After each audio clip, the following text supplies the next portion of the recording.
Hello everyone, welcome to today's video where I am going to be speaking to you about engaging your internal stakeholders. For those who do not know me, my name is Adedoyin Jaiyesimi, and this topic, I decided to do a video about this because I've spoken to a number of professionals and they have ideas, they have a campaign, they have a plan, but then they're not able to get either the buy-in of their managers or senior management, or even when they're able to get the buy-in at the implementation stage, maybe the sales team is not cooperating, maybe one team or the other, it seems to be out of sync, and then that also affects the success of their implementation. So I really want to teach you the art of getting the buy-in that you need, because it can be a point of frustration. And I've been there so many times.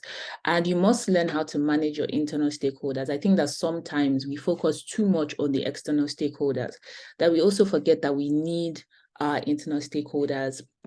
And that's what I'm going to be speaking to you about today. So let me briefly introduce myself if this is your first time in my channel, and if you already know me, hi. My name is Adedoyin Jaiyesimi, as I previously mentioned. I'm a communications advisor and corporate trainer. So I train organizations, comms teams and their employees on strategic communications, on storytelling, branding, anything comms, you can count me in. I'm also the co-founder of the Comms Avenue, which is a capacity building platform for communications professionals across Africa and beyond. And we have over 1,000 communications professionals from 20 African countries in our community. I'm also a part-time lecturer because I do love to teach. So I lecture in the Chartered Institute of Public Relations program at the University of Nairobi. And then I'm also the author of the book From Clueless to Success, which you can get free of charge from my website, www.adedoyinjaiyesimi.com. So that's me in a nutshell. So let's go right into the topic of today.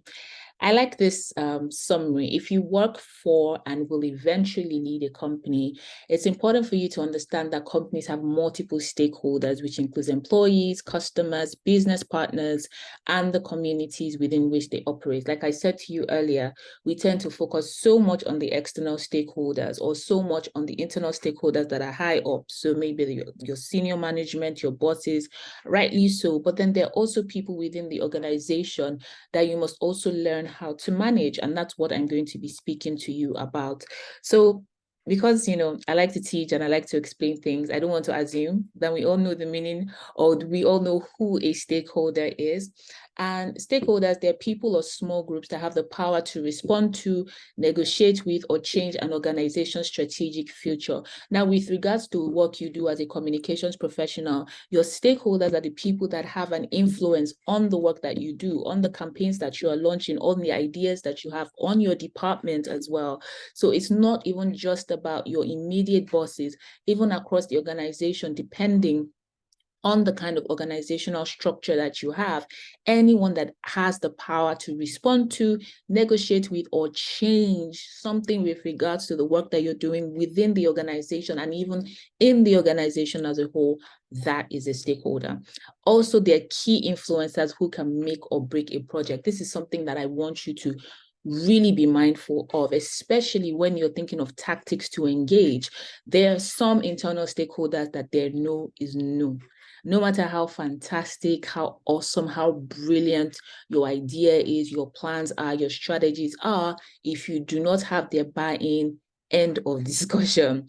And then as a result, it is very important and you need to have them on your side. And that's the goal of this video, really teaching you how do you get the buy-in of the critical people. And might I also say that this also changes. I'm going to look through the stakeholder matrix in a bit. This also changes per time. So that's why it's very, very important for you to understand your organization, understand the inner workings of your organization, understand the power dynamics, who has influence on whom, whose territory is this, they talk about office politics, and I know that a lot of us say, oh, I don't do office politics, but the truth is there are internal dynamics of organizations that you must understand if you must do your work effectively as a communications professional. So Here are some of the examples of your critical internal stakeholders. So you have your departmental heads, your managers, you have the board and the investors, you have other departments and teams, because you all have to work collaboratively for the good of the organization. I'm always intrigued, when I go to organizations or I hear scenarios of teams competing against one another. I'm just like, my work is to enable you, do your work better. My work is to enable the organization succeed. So why are we working against each other? But that's not the topic. That's not the topic of today. You have suppliers and creditors as well. And then you have the support staff. I find that we tend to ignore the support staff. So depending again on the dynamics of your organization, this can include the cleaning people, the security team, call service people. They are also important in these metrics, really, again, depending on what it is that you want to achieve. So the focus is not just on the C-suite executives, it's not just on the managing director or the CEOs. It's really saying, looking at the different people and the different sections in the organization and knowing who is important for this thing that I want to do. Now, this is a power influence stakeholder matrix. It's largely used in terms of stakeholder management principles, but it really, really is helpful for you when you are engaging internal stakeholders. And this matrix divides your stakeholders in terms of power and influence. So you see how it is broken down into 4 areas. And I'm going to talk about it in the context of internal stakeholders. This also applies to external stakeholders. Maybe I'll do a different video focused on stakeholder management, but for today, we're looking at internal stakeholders and getting their buy-in. But this is also important because you must learn how to plot where each stakeholder belongs to. And I want you to understand the thinking that goes behind that. So in the green section, you see there, keep satisfied. And these are stakeholders that have high power, but they have low influence. Now, let me explain what power and influence is. Power is that by virtue of their position, by virtue of their role within the organization, they have the legitimate power to make things move or make things stop. So a CEO, for example, has high power. If your CEO says no, no is no, except maybe you then get a chairman or you get the board.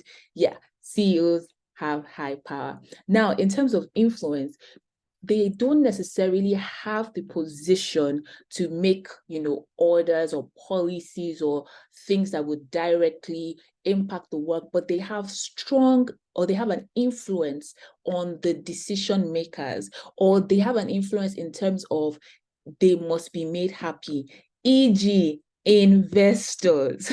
So while they may not have power to make direct decisions within the organization, I hope that we all know that investors have high influence on certain things within an organization. I remember there was a time I was doing a brief with a financial institution, and they had done something that upset some of their private clients, their private wealth clients, and they had to do everything to smoothen that relationship.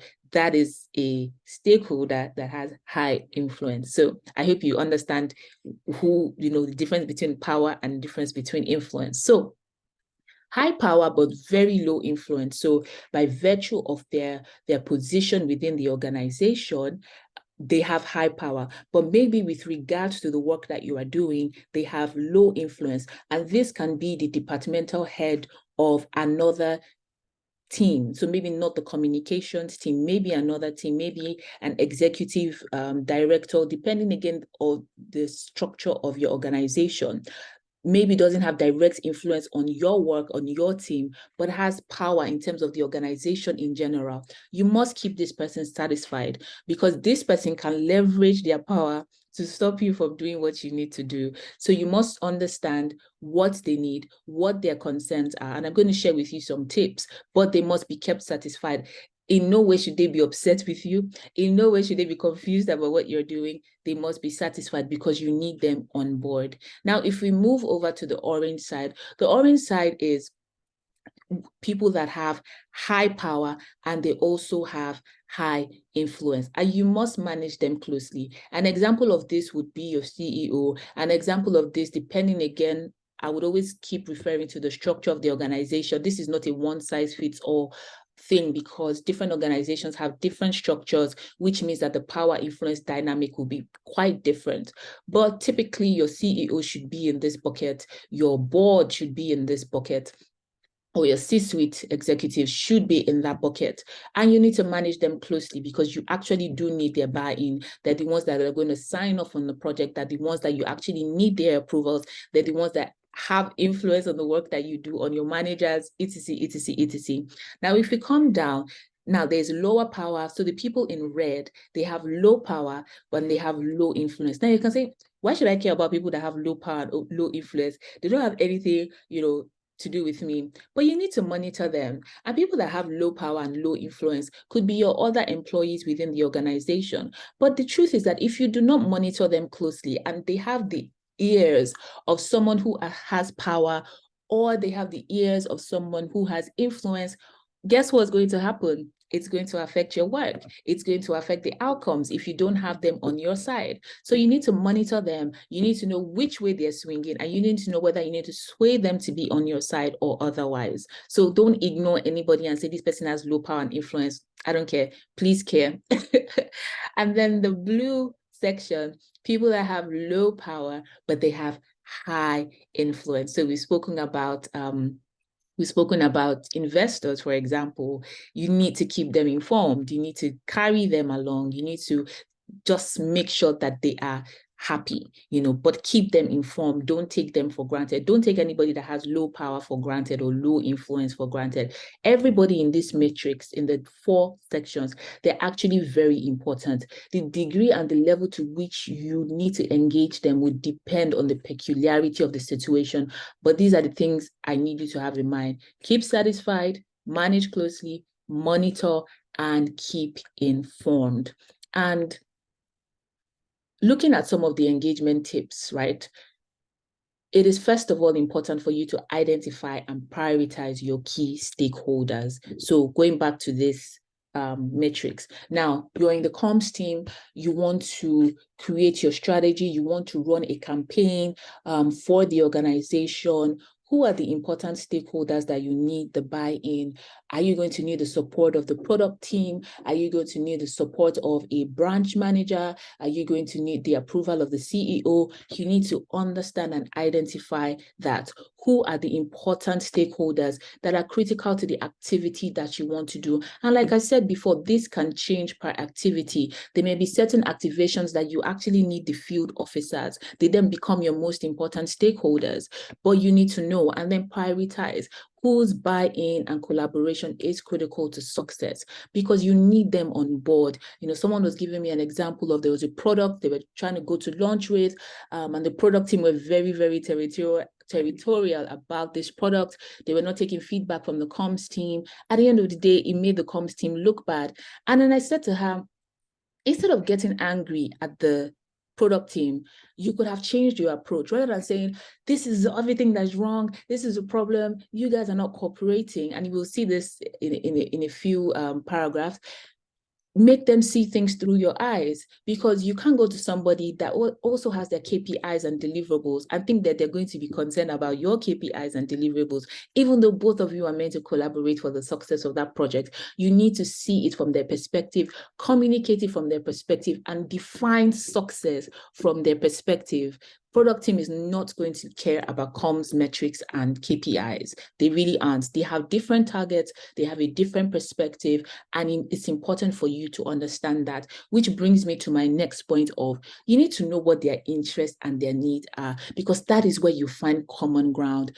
In every organization, whether I'm working internally, whether I'm working with them as a consultant, I always try to find that common ground and communicate that common ground. So I put myself in the stakeholder shoes and say, okay, I need to work with this team. What are their needs and what is in need for them? So that when I'm communicating what it is that I want, I communicate it from their perspective. So I need this app to be finished. Maybe the app needs to be finished on Friday, and I know that this product team is already very stretched. What is important to them? I'm going to communicate, guys, I know you're working so hard.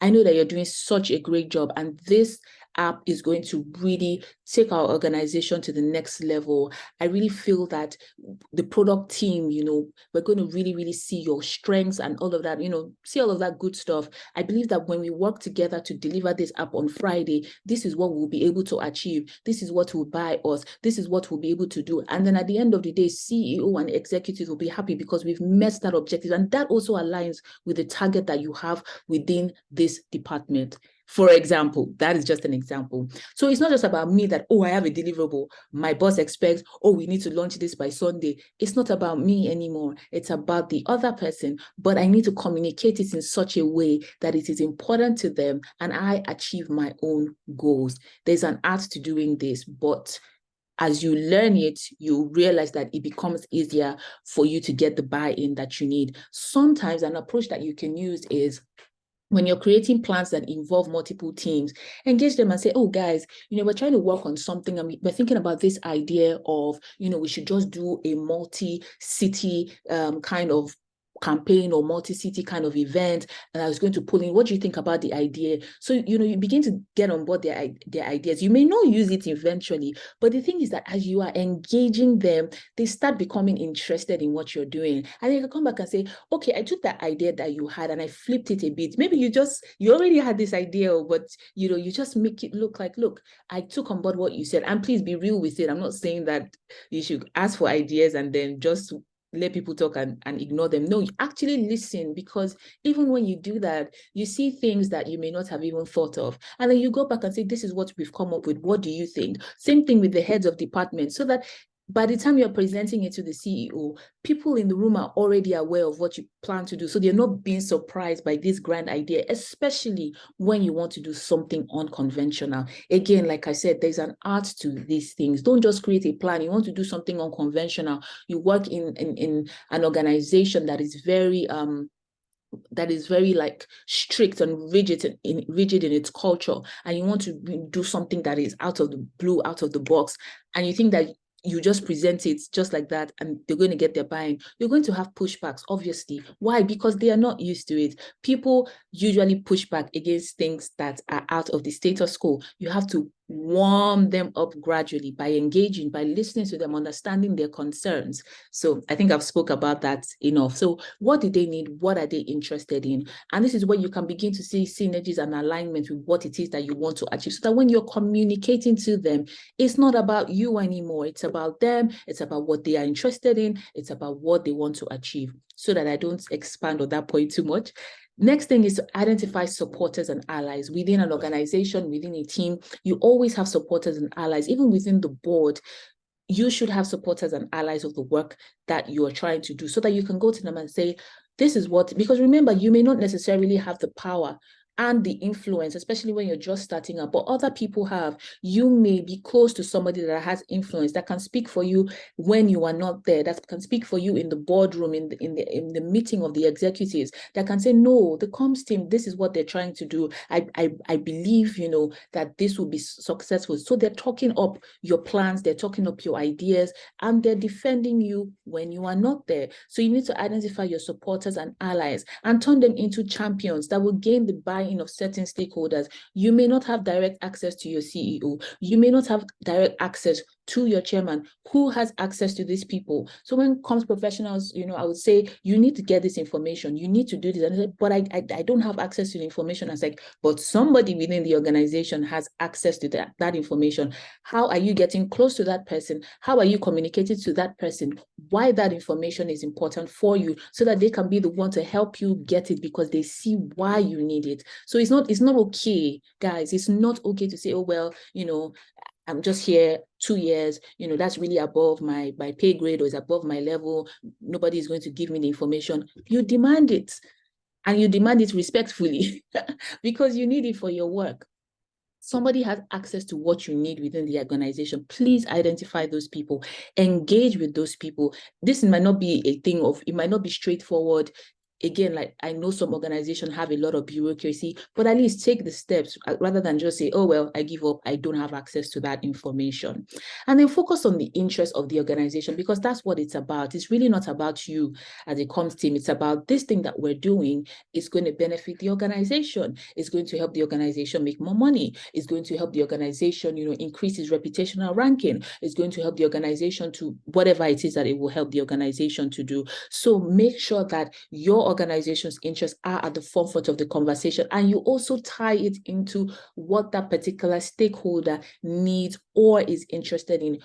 You might have 50 people that are working in an organization, but they have different interests because they're coming from it from a different perspective. Sales has a perspective, HR has a perspective, legal has a perspective, finance has a perspective. So you need to be able to communicate the interest of the organization aligned with their perspective, remembering what you want. I know somebody's saying, Adedoyin, how can I do all this? Trust me, you can. And that's why I'm doing this video, because once your mind is open to the different things that you need to balance, then you start taking them into consideration. Baby steps. In any class that I teach or any session that I have, I always tell you to take baby steps. I'm not expecting that you will master it right now, but you need to start taking the baby steps, and you need to be asking the right questions. Finally, you need to speak their language. Your goal should be to communicate with your stakeholders in a language that they will understand. Like I said, finance does not understand comms, metrics, and KPIs. They don't, to be honest, and they don't really care. Theirs is, are we making a profit? Are we making a loss? Is this organization about to go into bankruptcy? Not about this. We need to increase 5 places in reputation or whatever it is. So you need to be able to communicate in their language, and you need to be able to engage. One thing I've found that really, really works for me is asking questions. I make sure that I make friends with everyone within the organization. Well, I won't say everyone, but I would say at least one person in the different departments, and I engage them and I talk to them, not even just about work, about their personal lives. Sometimes over lunch, oh, what are you working on? Oh, and the person is telling me this thing that I have absolutely no idea of, but I'm listening, maybe because personally I just love listening to people talk about what they do. I find it really fascinating. But in doing that, I start creating bonds. I listen to the person, and when next I say, oh, how far with that project you said you were doing, did you get approval? How did you go? And the person, thank you, and they give me updates. Do I necessarily need these updates? Maybe not. But what is that doing? I'm building rapport with that person, so that in the time where I would need to engage that person, or maybe that person becomes a critical stakeholder that has the ear of an influencer, it's not difficult for me to approach the person, because they can give you the tips and say, no, do it this way. If you do it this way, or meet him at this time, or say this way to the CEO is likely to listen, or they'll say, oh, no, don't approach it like that. CEO doesn't want to hear about this topic. Maybe you should remove this and focus on this instead. Those are small things that actually do make a difference in whether you get the buy-in or not, which is why I said to you, don't discount your fellow employees, don't discount your support staff in any way. Everybody that works in an organization is very important, and you need to actually have good people skills, and I will come to that in a bit. So stakeholder engagement requires excellent communication and relationship building capabilities, as well as solid business acumen and understanding how each department interacts. For my fellow introverts, and I know people don't believe that I'm an introvert, you might have a problem with this, like, Adedoyin, I don't like talking to people, I don't like making friends. You're going to have to learn it. I'm sorry, you're going to have to learn it. I had to learn it. I had to learn to become a people person. I'm someone that I like dealing with people one-on-one. I can talk to a person for hours, but when there are groups of people, it totally drains me. But I had to learn it, and you can absolutely learn it. Start with one person. Identify one person in each unit that you want to be friends. It doesn't matter whether the person is entry level. It doesn't matter whether the person, is a senior level person. Just one person, and you begin to start. I'm not saying that you should become best friends with them. Just have a rapport, so that when you need their buy-in, you can easily approach them, so that they can also give you important tips, so that you can actually be good colleagues, if that's the only thing. But you need to stand. And this point about having solid business acumen is so, so important. I always advise comms professionals, please get to know the people in finance and listen to them talk. Let them tell you about the finances of the company, because that would also help you to know how to present your budget, when to present your budget, what kind of budget to present.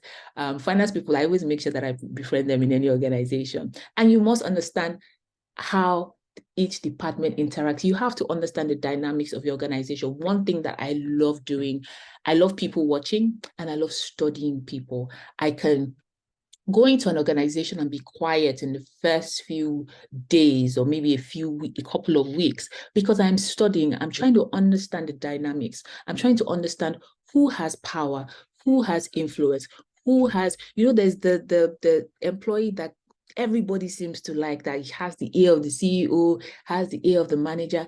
I'm trying to understand the dynamics, and that would really, really, really help you when you are engaging and when you are trying to get certain things done, certain things approved, because it can be really, really frustrating. And that's why I'm advising you to learn this thing now, because it would really, really help you, especially in those rooms where you don't have access to. So here are some general tips. Again, communicate in a language that will resonate with your stakeholder.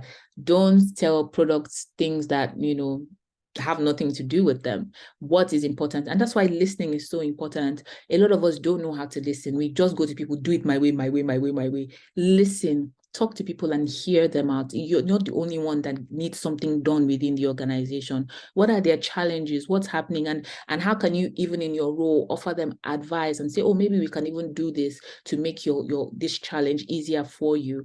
And that's really the important thing. Understand the power influence dynamic within your organization. You'll notice that I didn't give you a one size fits all. Oh, this person definitely has a high power. Oh, this person you must definitely have on your side, because it changes. The dynamics within organization is very different, and it changes. You wake up one day, the CEO has been removed, the board has been reshuffled, maybe a board comes up, they're not so strong as the former board, or maybe a new board comes in and they're much stricter. Different things change. So per time, it is up to you to be clear on what that power influence dynamic is within your organization. Show appreciation. I feel like we don't do this enough, celebrating ourselves within the organization. You only go to your website designer when there is a problem. So I had to particularly, I remember one time, several years ago when I was a brand communications manager, and I would only contact our web guy when there's a problem. Website is down. Oh, it's not loading. I say, Adedoyin, this is not good. Every time you contact this person, it can't really be about telling him that there is a problem. So sometimes I would just say hi. Obviously, birthdays are a good time, to check in. Sometimes, when he comes, because he was not like a full-time staff, he was contracted. So sometimes when he comes, oh, how are the children? Just talk about other things so that it's not like every time, because that thing now, when they now see you, hey, this one has called to complain, hey, this one has called to come and ask me for something. You don't want to be that person. So show appreciation. Try to talk about other things aside from the problem. Don't let it be that it's only when you need problem, or when you have a problem, or when you need something, that you only go to these people. Show appreciation. Celebrate the work that they do. Acknowledge that you see them, because there are certain people within an organization that people don't really appreciate the kind of work that they do, because maybe they're behind the scene, maybe because they're just not forward facing. Showing appreciation will actually be very important. And finally, please improve your interpersonal skills. Very, very important. That was something I was very deliberate about, because I could be very to myself in my shell, and I realized that it wasn't helping me. I realized that I was just getting frustrated. I was like, no, what are they doing? This cannot continue. And that's why I'm recommending these two books. They really, really helped me. How to Win Friends and Influence People, I think, is a fantastic book with very, very practical examples that you can begin to practice. John Maxwell's Everyone Communicates, Few Connect is an absolutely brilliant book on how to connect with people on different levels, different layers. And it's so important, because, as communications professionals, while we communicate for organization, I've realized that we fail to leverage those principles of communications for ourselves and even the work that we do. If it makes sense, we only focus on the organization, but in engaging our internal stakeholders, in engaging certain sets of people, we forget those important communications principles, which is why I make sure that I focus this on internal stakeholder management, because you do stakeholder management for your external stakeholders and you don't use the same principles for your internal stakeholders, yet you're getting frustrated, yet you're not happy with the results. So these two books will really help you if you're struggling with interpersonal skills, if you struggle with, relating with people. They would really, really help. This was meant to be a quick video, but I hope that it has helped you to see the importance of managing your internal stakeholders, knowing how to approach people. Look, there's nobody's buy-in that you cannot get. Sometimes it might not be as immediate as you want it. Sometimes, it's not even in that particular project. Sometimes there are actually times where you don't get the buy-in, but at least make the steps or to make the effort to actually get the buy-in and not wait till the last minute and then you become frustrated or disappointed. As always, if you have any questions or comments, please feel free to reach out. You can connect with me on LinkedIn. My name there is Adedoyin Jaiyesimi. I think I have a consistent name across all my platforms, to be honest. You can also go on my website, www.adedoyinjaiyesimi.com, where you can download my book and read other things about, blog posts and articles and things like that. And then you can also send me an email, adedoyin@thecomsavenue.com. If this has been beneficial for you, please drop a comment, drop a like, and share with another professional in your network. Thank you very much and see you next time.